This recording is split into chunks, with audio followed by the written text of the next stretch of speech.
Hi, everyone. Welcome back. It is June the 8th. It has been a beautiful June the 8th. Glad to have you with us on the downhill side of it.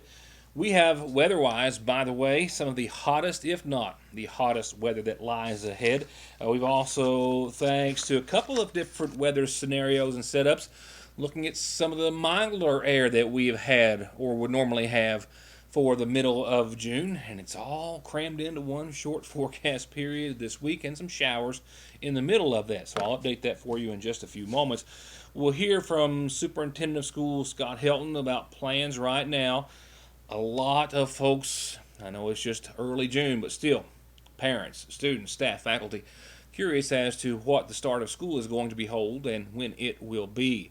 They have assembled a group to discuss that for the next few days and few weeks, and one of those first meetings was today, the first meeting, and I'll tell you everything that I can and have time for in just a few seconds. An update from our governor after three of the highest, I guess, days of COVID cases reported in a row, hitting well over the 300 mark on Saturday. Today's numbers, a little bit of a contrast in a good way, but still some updates to be heard there. Major discovery in eastern Kentucky, the viewing area, that I may or may not have details on for you before we leave. That is a breaking story that we may have for you before the end of the half hour. I'm waiting for further details and the release of that information, so stay tuned. I might have that before we leave you at the end of the program. With that said, let's talk about a couple of other things real quickly. That being a reminder that the election is just around the corner. You have to have your ballot postmarked by your absentee ballot, as most everyone will vote by, postmarked by June the 23rd. You can contact your local clerk's office for more information. We'll be giving you a complete reminder of how to request your absentee. You can do it through the clerk's office. You can, of course, do it online through a couple of different portals. But just a reminder, you need to be making plans to do that, and that's going to be one of our focal points later on in the week, perhaps as soon as tomorrow. There was a discovery at a rest stop made in Moorhead over the course of the weekend. The coroner's department there saying that a 62-year-old Richard Daniel Flavin Jr., who was from Burlington, Kentucky, had been reported missing on Friday, was found in his car, which had been parked there at the rest stop for several days. We also know that no foul play was suspected. At least 3 drownings, I think, over the course of the weekend. Lake Cumberland saw 2 Chinese students, I believe, there. We also have now reported and confirmed 1 drowning in Laurel County there. At least 3 people losing their lives in water-related activities over the course of the weekend. So let's go to our first top story this evening, and that is school. The anticipation of this school year, unlike any other in history, the planning process to reopen not McGoffin County schools, but schools across the Commonwealth and the country as well, have begun. But here in McGoffin County, it has begun today with school and local governmental leaders taking the Kentucky Department of Education and CDC guidelines into account, which are ever changing. Our school personnel are literally getting changing guidelines, sometimes daily, from those 2 entities as they continue to reevaluate the pandemic and leaving local leaders trying to formulate a plan on starting school later this fall. I've got some 40 pages here of guidelines, mostly questions that the state is asking school districts. But some of the requirements that they're going to make of school districts: identifying a healthy at work officer. That's an individual who's going to liaise with local public health officials and monitor the compliance of newly created district policies related to our students and staff health and safety. Also establishing a healthy at work communications plan, which will be accurate and appropriately shared with staff and families, educating and training employees, acquiring and using PPE, establishing contact tracing protocols at the recommendation of the governor, and the KDE is encouraging schools to prepare 3 contingencies for the start of the school year. I've touched on that some weeks ago, one with an early opening, which has been taken off the table in McGoffin County and most other school districts, a traditional opening and a late opening. I have the dates for those in just a few seconds. Going on, assigning, trying to determine how they're going to have students learn in classrooms or not. Scheduled rotations, an option, assigning students to groups that would attend the school at different times, hours, days, alternating patterns, serving breakfast and lunch in the classroom. Plans made for deep, intensive cleaning of all surfaces in between those rotations. Also, a synchronous opt-in in which parents can choose whether their children attend school in person or virtually, with instruction being delivered synchronously at the same time to students who are at school and who are at home learning virtually. That option, of course, would require some heavy instructional technology, not accessible to all students. A hybrid model combining those two systems. There's also a fully online version that's being discussed, as well as the other things that it would entail, including other facets of everyday school life. There's also a hybrid model where students would be put into groups and alternate between being in the school building and receiving synchronous instruction at home. There's a fully online model as well. And then there's taking into consideration busing in the same manner and how this will affect our youngest of students, elementary, Head Start, kindergarten. We're looking at various options, and right now, as far as parents, I know that they're concerned about what is our plan, where we're going forward. And I can tell you right now that the plan will be kind of twofold. It'll have a couple of options to it. One would be coming back as a normal setting, one would be coming back as NTI setting, and then maybe a combination of those combined together. So we're having to put these things together to come up with an idea on how we're going to get them to school, back to school, from school, and then how do we go from there. As far as starting dates, we've got two calendars. One's an alternate calendar with different starting times. We'll be putting those out. But one of the things I want the parents to understand, we're getting ready to send a survey out this week, and it has a lot of questions on there that deal with technology and how they're capable of doing some of this work from home if we have to go that route. But also, there's a few questions on there about health concerns and things of those nature. So if our parents would take the time to complete this small, it's not a large survey, just take time to answer those questions, give us that information back. We'll try to calculate that and kind of put that in with our plan on moving forward. But today, we're going to come back in 2 weeks and talk about some of the concerns that some of the people out at the schools have. But I kind of gave them my guidelines on where we're going to start at this point, trying to move forward. We'll be doing some technology trainings with our teachers starting in the next couple of weeks. We're starting PD, trying to follow the guidelines that are out there for doing those types of trainings within our settings. But once we get into July, I'll put something out to the parents on a more definitive start date and what the plan actually looks like. I know there's a lot of people with concerns of coming back face to face, but we're going to try to work through those concerns and try to have some options out there for the parents. So at this point, I would ask the parents to be patient, not to overreact, just kind of give us some time, and we'll try to work along. And I work in conjunction with the KDE and some of the surrounding superintendents, and all of us are kind of working on the same kind of plans going forward. As for the two school calendars which they have proposed thus far, one has a start date of August the 12th. The other has a start date of the first week in September. Now, as for the survey that Helton spoke of, it's already online on the McGoffin County Schools Facebook page. It's very brief. Find the Family NTI Survey Feedback logo there, and below it you'll find the link, and click on that and you'll find some very simple questions. Your name is optional. It will ask if you are a parent or guardian or a school employee or a student, all encouraged to participate, the number of school-age students in your household, what school they attend, if they have a device, an internet, access NTI instruction. If your student used NTI instruction during the pandemic and the end of the last school year, how well it worked for them, some of the main issues that they may have had. What model would make you most comfortable to send your child back to school when it resumes, in regards to what I spoke of a few moments ago, the traditional learning in the building, out of the building, a hybrid.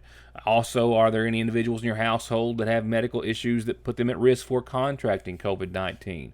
Again, very simple questions, but very important. They're, again, encouraging everyone, student, staff, faculty, parent, guardian, to fill out the survey. They need your input in order to proceed with their plans that they're going to make to reopen school. I'll be right back. The seasonal shop is open, and they're still doing curbside pickup, so you can call and place orders, and they'll still bring them out to you. And inside, you'll find all new merchandise throughout the entire store, all new spring and summer women's clothing from Charlie Page and Mud Pie, accessories, jewelry, shoes, and bags too, casual outfits for everyday or special occasion outfits and dresses. And if you've been home a lot and really want to freshen up your decor, they have so much to choose from, and they're happy to give you any fresh ideas that you might need. And just in, a large selection of Simply Southern and Candleberry at Fraser's Prater Drugs seasonal shop in downtown Sayersville. All Pro understands that we are all just trying to make it through these most difficult of times, and they want you to know that they're here to help with any repairs or projects that you need done. Big or small, doesn't matter. They've got 0% financing for 18 months and long-term financing if you need it.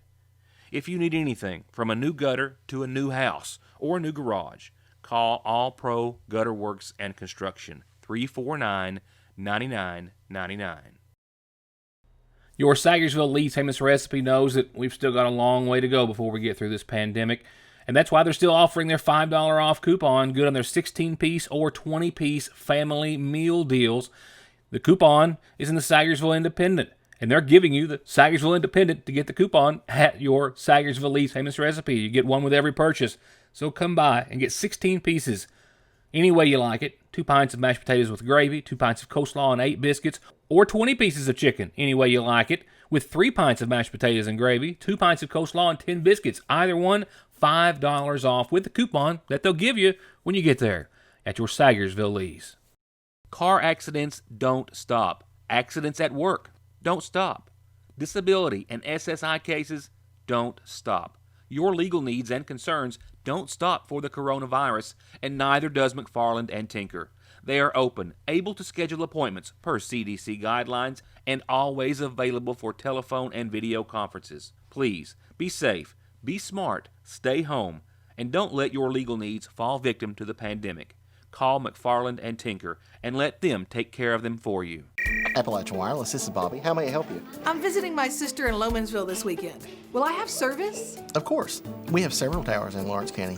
Appalachian Wireless, this is Megan. Where's my nearest store? I'm in Bright Shade. That would be our store in Manchester. Would you like the address? I just moved to Pineville. I'm sure you don't know where that is. Will I still have service? Yes, ma'am. That's down in southeastern Kentucky. We do service your area. When you call us, it's as easy as calling your friend or neighbor because we are you. We are Appalachian Wireless. There is never a good time for a breakdown. They will happen, and your car at some point is going to need some repairs and maintenance. And Black Smoke Performance is open and here with professional, fast, safe service. And just in time for warm weather, they now have certified full air conditioning, diagnostics, and repair to keep you cool in whatever you drive. Black Smoke Performance, 349-8785. With the state continuing to reopen as much as possible, including, of course, for example, the Dauphin County Courthouse and Justice Center reopening today, still under some guidelines. Individuals, of course, being welcomed at the door and brought in lower numbers, and other precautions being taken. Over the course of the weekend, specifically Thursday, Friday, Saturday, Kentucky saw 3 consecutive days of some of the highest COVID-19 numbers, while during today's update from Governor Beshear, today's numbers were much more encouraging, with a total of 2 deaths over the past 2 days included in those numbers. And you'll see that both Sunday and Monday's numbers are down. We had seen increased numbers, and we believe that while our positivity rate is still very low, that certainly the extra contacts that people have, maybe getting out for Memorial Day and other extra contacts, is creating more cases. Now, those cases are still in a certain range that is manageable, but we will have to be watching what happens as that continues. And so we still don't have enough data from the last several days to have a full conclusion. But to give you an idea of just how much testing is out there that these numbers come from, every week since May 11th, we've had over 40,000 tests conducted in that week in the Commonwealth. And that is very significant from where we've come from. Now, the serology versus other types of tests is broken down on our website. They are both included in that set of numbers. But as we sit here this week, I believe last week's positivity rate was about 2.93% during the week, which was up from about 2.56% the week before that. So again, a lot of numbers, a lot of things we look at. One set of numbers that we now look at significantly is the ICU and the hospitalization rate. So with that, and I want to give Sunday and Monday's rates separately, and I know we are trying to not announce them during the weekend, but sometimes they just get clumped together. They are different days that are reported. So Sunday's report is one of the lowest numbers that we have seen, with 70 new cases. And those are 70 cases, 23 of which come from Fayette County.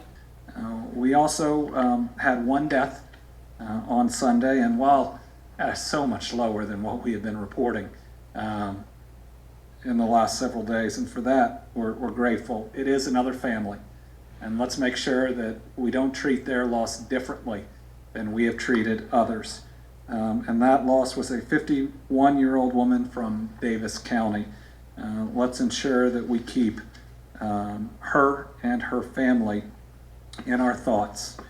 Monday's numbers, today's numbers, are also lower than we've had in a little while, with 120 new cases of COVID-19. That brings Kentucky's total case number to 11,476, and again, 2 total deaths yesterday and today, with 1 yesterday and 1 today. In some other announcements, Governor Beshear says African Americans are dying of COVID-19 at twice the rate of Caucasians. He says that in a health care coverage announcement that they are going to begin covering 100% of individuals in black communities with health care. They also say they want to eventually expand health care coverage to everyone. Again, implementing free and complete health care coverage to African Americans, and with intentions, he says, of expanding that coverage to everyone in the future. No timetable was given. The governor also announced some 11,000 jobs coming to West Louisville, with plans on making more employment announcements very soon. And in the question and answer section towards the end of the update, he said that if anyone in Kentucky has recently been in any large group, they should definitely get tested for their safety and that of others. He also reiterated his thoughts on Confederate monuments currently in the rotunda or courthouse grounds, saying those are simply not the right thing and they should be taken down. That they are not there for education, and that his office is taking steps to get the Jefferson Davis Monument removed from the Capitol Rotunda. I also just got off the phone with Public Health Director and Mayor Pete Shepard. I do not have the total numbers of those who have been tested as of the past 3 days. He was still awaiting those at this hour, but we have confirmed still no new confirmed cases of COVID-19 here in Magoffin County, still standing at the number 2, of which we have been now for quite some time. I'll be right back. Getting the best deal on the best tires with the best service has never been easier. Just log on to ConleyTire.net, check out the latest rebates, sales, and promotions, pick out the tires you want, and email, call, or come by for huge savings from the family who's been proudly serving the area for over 32 years. Conley Tire in Staffordsville, 297-2424.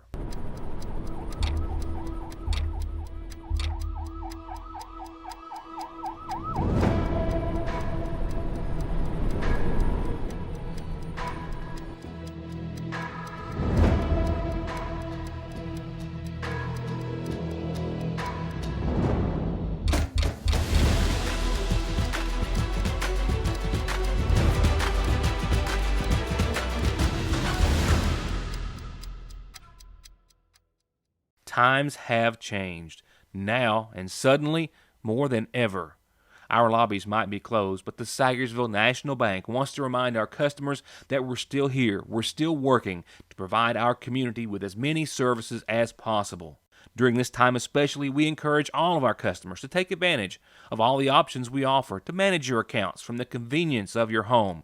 24-hour internet banking and bill pay, 24-hour telephone banking, remote deposit, automatic loan payments, and wire transfers are also still available to our customers. And we're still here during our normal hours. Mondays through Fridays, the main drive-thru is open from 8 until 3, and the branch drive-thru is open from 8 until 5. And the branch drive-thru is also open on weekends, Saturdays 8 until noon, with ATMs available 24/7 at both locations. Come to Parkway Pharmacy in Sagersville and get your prescriptions filled, your over-the-counter medications, and immune system boosters, all from the safety and comfort of your own vehicle, either in their drive-thru or with their new curbside service. You can also call ahead or just download the MyGNP app, that's Good Neighbor Pharmacy, and refill and manage your prescriptions right from your device, helping you and yours stay healthy and safe. Parkway Pharmacy in Sagersville, 349-4400. A brief community calendar tonight, but it does begin with a birthday wish. It's brought to you by McGoffin Farm Bureau. Yes, birthday wishes today. It says, hello, I'd like to request a birthday shout out to Timothy Howard. Here you go, Timothy Howard. Happy birthday to you from Pax and Axel, Autumn Harrison, and Harry Gash. Thank you. Happy birthday to you. Happy birthday to Timothy Howard. And I told you, a brief community calendar for this evening. Got a couple announcements that'll work their way into the lineup for tomorrow. So real quickly, you know how it works. You've got birthdays and anniversaries and announcements. Send them to me, and I'll tell everyone else out there about them. I've got some sad news tonight. The passing of a lifelong friend, essentially. The first dentist chair I ever sat in belonged to Dr. Howard Higgins. And we learned yesterday of his passing. Dr. Howard Lyndon Higgins, 71, formerly of McGoffin County, formerly of Paintsville, most recently of Lexington, passed away yesterday. Howard was born back in February of 49 to the late Lyndon and Edith Howard Higgins, a self-employed dentist. He had his office here in Sagersville for 4 decades. He also has, of course, his office in Paintsville, which he was still working at, and had most recently moved to Lexington. Howard is survived by his daughter, Ann Higgins, of Charlotte, North Carolina, and I am told that visitation will be held this Thursday evening from 5 till 7 at the Preston Funeral Home in Paintsville. At the request of the family, a memorial service is going to be set at a later date. Once again, the loss of a family dentist for a lot of local folks and friend as well. 71-year-old Howard Higgins. Now, for your Licking Valley RECC outlook, I referred at the top of the program to the possibility of some breaking news about a discovery in the viewing area. No new details. That press release not coming as of yet. We'll have more on that situation for you tomorrow and a host of other stories that we're working on as well. But right now, let's talk about your weather forecast, which is going to be a hot one tomorrow. I've got heat indices pushing the mid-90s for your Tuesday, and then after that, we'll see what's left of Cristobal, as well as some other weather scenarios that are going to put us in really comfortable category, cooler air than what we're used to this time of year. So here's how it's going to play out. Tonight, a low of 65, mostly cloudy skies, and a calm wind. For your Tuesday, a 20% chance of showers and thunderstorms in the afternoon after 3 or so after things heat up. Mostly sunny and hot. Real temperatures of 92. You can factor in the heat indices. Closer to 95, 96 is what it's going to feel like. You'll also feel some winds out of the southwest, maybe hitting 20 miles per hour at times. So hot, humid, breezy, and maybe some showers, maybe some thunderstorms to pop up in the afternoon for your Tuesday. We're holding on to the heat, not quite as much, but holding on to it for your Wednesday. A slight chance of showers and thunderstorms again early, but then as Wednesday goes on, a 70% chance of showers and thunderstorms that night. That's because we've got a change up coming. 88 degrees midweek, mostly sunny. Those shower chances late that night. Oh, that's when Cristobal is one of the factors that will start to roll in, give us some shower chances, and then some cooler air there behind it. Yeah, check that out. Thursday was 80 for their high. Friday, and look what a run we've got. I mean, it's clear, calm, beautiful sailing after those showers and storms Wednesday. Thursday, like you saw, mostly sunny and 80. Friday, 82, mostly sunny. Saturday, 77. Sunday, 76. Monday of next week, getting back to 79. But for several days in a row, beginning on this Thursday, all the way through the end of the week, your weekend, and the start of next, beautiful weather. Temperatures ranging from the mid-70s to close to mid-80s, low 80s after we get through Wednesday. And that will wrap it up for this Monday. I'm just getting started, quite literally. We have a lot to talk about in regards to sports in our school system, how that's going to start up, voting and the process there, a reminder, and all the details that you'll need to know about voting, absentee for the most part, for most of us, for this primary election, which comes up later on this month on the 23rd. And a lot of other news and information to cover, hopefully when I see you back after what's going to be a beautiful evening for you. Good night, and thank you for watching.